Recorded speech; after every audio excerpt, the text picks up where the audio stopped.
சிரியாவில் அரபு கிளர்ச்சியாளர்கள் தலைநகர் டமாஸ்கஸை கைப்பற்றிய நிலையில் அதிபர் பஷர் அல் அசாத் நாட்டை விட்டு தப்பி ஓடிவிட்டதாக கூறப்படுகிறது. சிரியாவின் பெரிய நகரங்களை ஒவ்வொன்றாக கைப்பற்றிய கிளர்ச்சியாளர்கள் கடைசியாக டமாஸ்கஸையும் தங்களது கட்டுப்பாட்டில் கொண்டு வந்துள்ளனர்.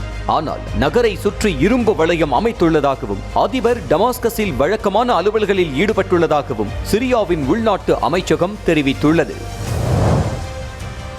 தென்கொரியாவில் அவசர நிலை அமல்படுத்தப்பட்ட சில மணி நேரங்களிலேயே வாபஸ் பெறப்பட்டது.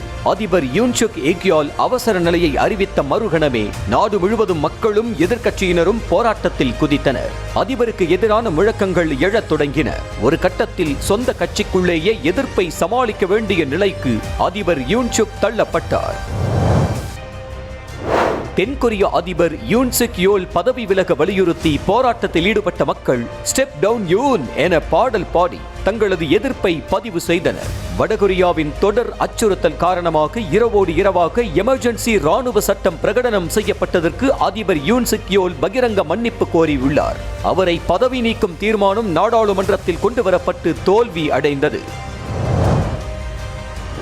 முன்னாள் பிரதமர் ஷேக் ஹசீனாவின் 15 ஆண்டுகால ஆட்சி காலத்தில் வங்கதேசத்தில் ஆண்டொன்றுக்கு 1,35,000 கோடி ரூபாய் ஊழல் நடந்துள்ளதாக தகவல் வெளியாகியுள்ளது. இதனிடையே அரசு அமைத்த பொருளாதார நிபுணர்கள் குழு அளித்துள்ள வெள்ளை அறிக்கையில் இந்த தகவல் இடம்பெற்றுள்ளது. வங்கத்தில் முகமது யூனிஸ் தலைமையிலான இடைக்கால அரசு கடும் பொருளாதார நெருக்கடியை சந்தித்து வருகிறது. 1967 முதல் ஆக்கிரமித்து வைத்துள்ள பாலஸ்தீன பகுதிகளிலிருந்து இஸ்ரேல் வெளியேற வேண்டும் என ஐநா பொதுச்சபையின் தீர்மானத்திற்கு ஆதரவாக இந்தியா வாக்களித்துள்ளது. இந்த தீர்மானத்தில் கிழக்கு ஜெருசலேம் உள்ளிட்ட அனைத்து பாலஸ்தீன பிரதேசங்களிலிருந்தும் இஸ்ரேல் வெளியேற வேண்டும் என குறிப்பிடப்பட்டுள்ளது. இந்த தீர்மானத்திற்கு ஆதரவாக 157 நாடுகள் வாக்களித்தன.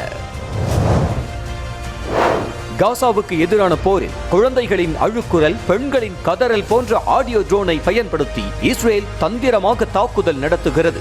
இஸ்ரேல் இதுபோன்ற ஆடியோ ட்ரோனை பயன்படுத்தி ஆண்களை வெளியே வரவழைத்து தாக்குதல் நடத்துவதாக தெரிகிறது. பெண்கள் மற்றும் குழந்தைகளின் ஆடியோவை கேட்டு நம்பி சென்ற பலர் படுகாயமடைந்ததாகவும் கூறப்படுகிறது.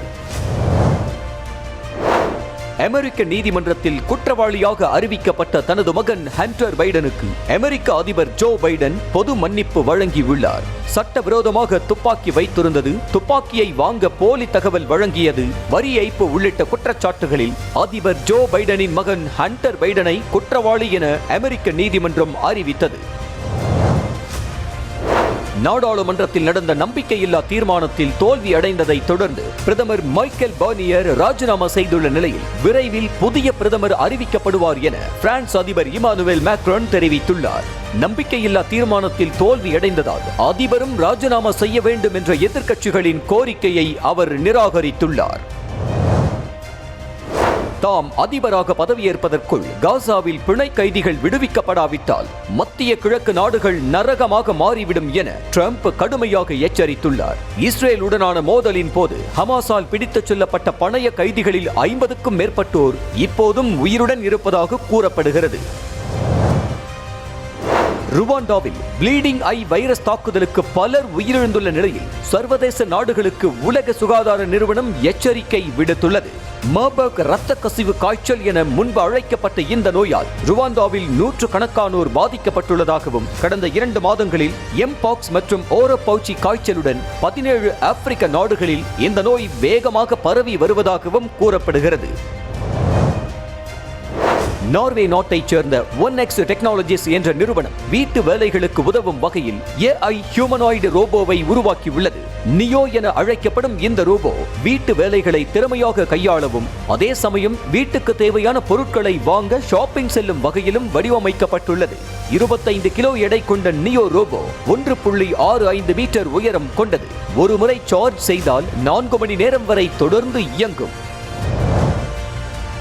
கிறிஸ்துமஸ் நெருங்குவதை முன்னிட்டு அமெரிக்காவின் டெக்சாஸ் மாநிலத்தில் 5000 ட்ரோன்கள் ஒளி வெள்ளம் பாய்ச்சி வானத்தை வண்ணமயமாக்கின. சாண்டா கிளாஸ் கிறிஸ்துமஸ் வாழ்த்துக்களை தெரிவிப்பது போன்று ட்ரோன்கள் மூலம் தொழில்நுட்ப வல்லுநர்கள் ஒளி காட்சியை ஏற்படுத்தினர். ஸ்கை எலமெண்ட் என்ற நிறுவனம் தனது 11வது கின்னஸ் சாதனைக்காக இதனை நிகழ்த்தியுள்ளது. சிலி நாட்டின் சாண்டியாகோ நகரில் கிறிஸ்துமஸ் சீசனை ஒட்டி வானத்தில் மேஜிக் காட்டிய ராட்சத பலூன்களை பொதுமக்கள் கண்டு ரசித்தனர். சாண்டியாகோ நகரில் கிறிஸ்துமஸ் சீசன் மற்றும் இயற்கைக்கு நன்றி செலுத்தும் வகையில் 13வது ஆண்டு திருவிழாவை ஒட்டி Sebastian the Crab, Spiderman, Mickey Mouse, Simba, ராட்சத கார் என ராட்சத பலூன்கள் முக்கிய சாலைகளில் வலம் வந்தது குழந்தைகளை வெகுவாக கவர்ந்தன. சிங்கப்பூர் விமான நிலையத்தினுள் புகுந்த குரங்கினை விமான பெண் ஊழியர் கனிவோடு வெளியே அனுப்பும் கியூட் வீடியோ இணையத்தில் தீயாய் பரவி வருகிறது. பரபரப்பாக இயங்கிக் கொண்டிருக்கும் விமான நிலையத்தில் அதிரடியாக குரங்கு நுழைந்ததை கவனித்த பெண் ஊழியர் குரங்கிடம் கனிவாக பேசியும் கைகளால் திசை காட்டியும் வெளியே அனுப்பி வைத்தார்.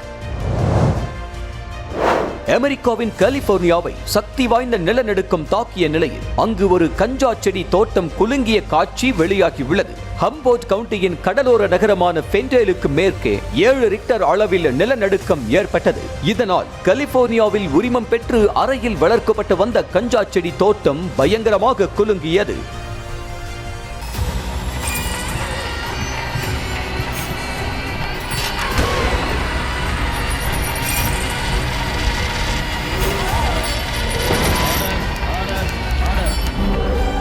நிகழ்தகவு குற்றங்களின் மறுபரிமாணம். டிசம்பர் 9 முதல் இணைந்திருங்கள் நமது நியூஸ் தமிழ் தொலைக்காட்சியோடு.